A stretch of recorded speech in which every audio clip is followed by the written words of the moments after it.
नमस्कार दोस्तों। आज हम देख रहे हैं बेसिक कंसेप्ट ऑफ आयुर्वेदा। यानी आयुर्वेदा का बेसिक कंसेप्ट क्या है। हम पहले देखते हैं कि व्हाट इज दिस शरीर। दोष धातु मल मूलम ही शरीरम। यानी कि जो शरीर होता है वो दोष धातु और मल से मिलकर बना हुआ होता है। अब हम देखते हैं कि इसमें पंच महाभूत का एक सिद्धांत होता है। वो सिद्धांत क्या है, हमारी बॉडी को पंच महाभूतों का ही कॉन्स्टिट्यूएंट माना गया है। और चरक सूत्र में बताया गया है कि सर्व द्रव्यम पंचभौतिकम अस्मिन् अर्थे। यानी इस सृष्टि में जितने भी, इस यूनिवर्स में जितने भी पदार्थ है सारे पांच भौतिक माने गए हैं। अब मानते हैं कि पांच महाभूत में जो भूत का अर्थ क्या होता है। भूत का अर्थ होता है कि जो हमेशा से सत्ता में रहता है, जो हमेशा से विद्यमान है, उसे हम भूत कहते हैं। पंच महाभूत कौन कौन से होते हैं। पंच महाभूत होते हैं आकाश, वायु, अग्नि, जल और पृथ्वी। आप इन्हें इसी क्रम में याद रखिएगा। अब बात करते हैं पंच महाभूत के गुण क्या क्या होते हैं। तो आकाश का गुण होता है शब्द, वायु का गुण होता है स्पर्श, अग्नि का गुण होता है रूप, जल का गुण होता है रस और पृथ्वी का गुण होता है गंध। अब हम इनके लक्षण के बारे में बात करेंगे। आकाश का लक्षण होता है अप्रतिघात, वायु का जो लक्षण होता है वो चलत्व, यानी वायु हमेशा गतिशील रहती है। अग्नि जो उष्ण रहती है, यानी हमेशा हॉटनेस इसका नेचर होता है। जल जो द्रवत्व होता है, यानी लिक्विड इसका हमेशा नेचर होता है। और पृथ्वी का जो लक्षण होता है खरत्व है, यानी ये रफनेस इसमें जिसमें होती है उसे बोलते हैं हम खरत्व गुण। अब इनके कर्म के बारे में बात करते हैं। आकाश का कर्म होता है जो बॉडी में मृदुता, सॉफ्टनेस, सुशीलता, होलोनेस और लघुता उत्पन्न करना है। वायु का जो गुण होता है वो हमारी रुक्षता उत्पन्न करता है, बॉडी में ड्राइनेस उत्पन्न करता है। गति, सबसे जो इंपॉर्टेंट फैक्टर होता है वायु, वो गति में हमेशा रोल प्ले करता है। और इसमें ये लघुता उत्पन्न करता है, यानी मतलब बोलते हैं हम इसे सॉफ्टनेस या लघुता उत्पन्न करता है। अग्नि का जो कर्म है वो होता है दहन, यानी और पाचन, जो हमारी बॉडी में पाचन क्रिया है, डाइजेस्टिव सिस्टम है, उसमें भी अग्नि का बहुत रोल है। और हमारे शरीर में जो कांति, लक्षणेश, वर्ण आदि को उत्पन्न करने का काम भी अग्नि ही करती है। जल का जो कर्म है वो है शरीर में किल्लनता उत्पन्न करता है, स्नेहनता उत्पन्न करता है, तर्पण करता है और मर्दुता को भी उत्पन्न करता है। पृथ्वी जो है उसका जो कर्म है वो होता है गुरुता, यानी हेवीनेस उत्पन्न करता है। स्थिरता और दृढ़ता उत्पन्न करने का काम जो होता है वो हमारा पृथ्वी का होता है। अब हम बात करते हैं दोष। दुष्यंती इति दोषा और शरीर दूषणम दोषा।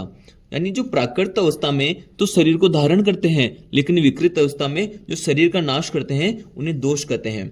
तो हमारे पास एक और बेसिक कंसेप्ट आयुर्वेदा का, वो है त्रिदोष। त्रिदोष में हम पढ़ते हैं वायु पित्तम कपस चोक्त शरीरो दोष संग्रह मांस पुनरुद्दिष्टो रजस्तम एवच। चरक सूत्र 1/57 में बताया गया है। यानी कि हमारे पास दोष दो प्रकार के होते हैं, एक होता है शारीरिक दोष, एक होता है मानसिक दोष। शारीरिक दोष 3 प्रकार के बताए गए हैं, वात, पित्त और कफ। मानसिक दोष भी 2 प्रकार के बताए गए हैं, रज और तम। अष्टांग हृदय सूत्र में देखें तो वायु पित्तम कपस चेती त्रयो दोषा समासित है। वाग्भट ने भी वात, पित्त और कफ 3 ही दोष माने हैं। अब बात करते हैं हम व्हाट इज दिस शरीर। दोष धातु मल मूलम ही शरीरम। उसके बाद में जो चरक शरीर में बताया गया है, तत्र शरीरम नाम चेतना अधिष्ठान भूतम पंच महाभूत विकार समुदायत्कम संयोग वाही। यानी जो शरीर होता है वो जिसमें चेतना का अधिष्ठान हो, जिसमें चेतना रहती हो, पंच महाभूतों के विकार का समुदाय हो और संयोग वाही हो, यानी आंतरिक एवं बाह्य क्रियाएं संभाव से हो रही हो, उसे हम शरीर कह देते हैं।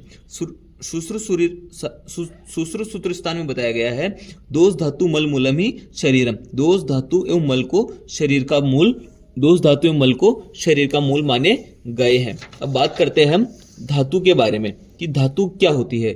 धातु शब्द बनता है धा धातु में तुन प्रत्यय लगता है तो धातु बनता है। इसकी जो परिभाषा बताई गई है वो होती है दूधांग धारण पोषण हो, यह शरीर धारणा धातु है। जो शरीर को धारण करती है उसे हम धातु कहते हैं। धा का अर्थ ही होता है धारण, और धारण का मतलब होता है सपोर्ट करना, और धातु का मतलब हो गया धारण प्लस पोषण, यानी जो सपोर्ट भी करती है और न्यूट्रिशन भी प्रोवाइड करती है।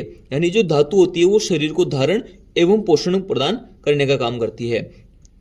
कहती है कि किस किस को सपोर्ट करेगी। जो धातु होती है वो हमारे शरीर को, हमारे मन को और हमारे प्राण को, तीनों को वो सपोर्ट करती है। जो धातु होती है रिस्पॉन्सिबल होती है ग्रोथ और डेवलपमेंट के लिए। अब हमारे आयुर्वेद शास्त्रों में 7 प्रकार की धातु बताई गई है। रस, रक्त, मांस, मेद, अस्थि, मज्जा, शुक्र। जो हम आहार ग्रहण करते हैं उससे रस धातु बनती है और एक धातु अपनी अगली वाली धातु का पोषण करती जाती है। उसके बाद में हम पढ़ते हैं मल।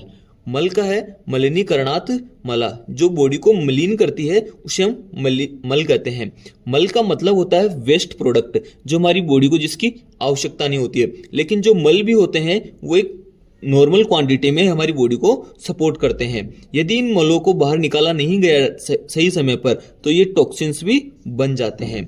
इसकी एक परिभाषा बताई गई है, सामर्थ्यहीनो धातु नाम विभागो मल संज्ञक है, यानी जिनका सामर्थ्यहीन हो गया है, यानी जो क्षीण हो गए हैं, जिनका हमारी बॉडी में किसी भी प्रकार की कोई भी उपयोगिता नहीं बची है, ऐसे धातुओं के सत्वहीन भाग को, यानी जो पार्ट होता है उसको हम मल कहते हैं।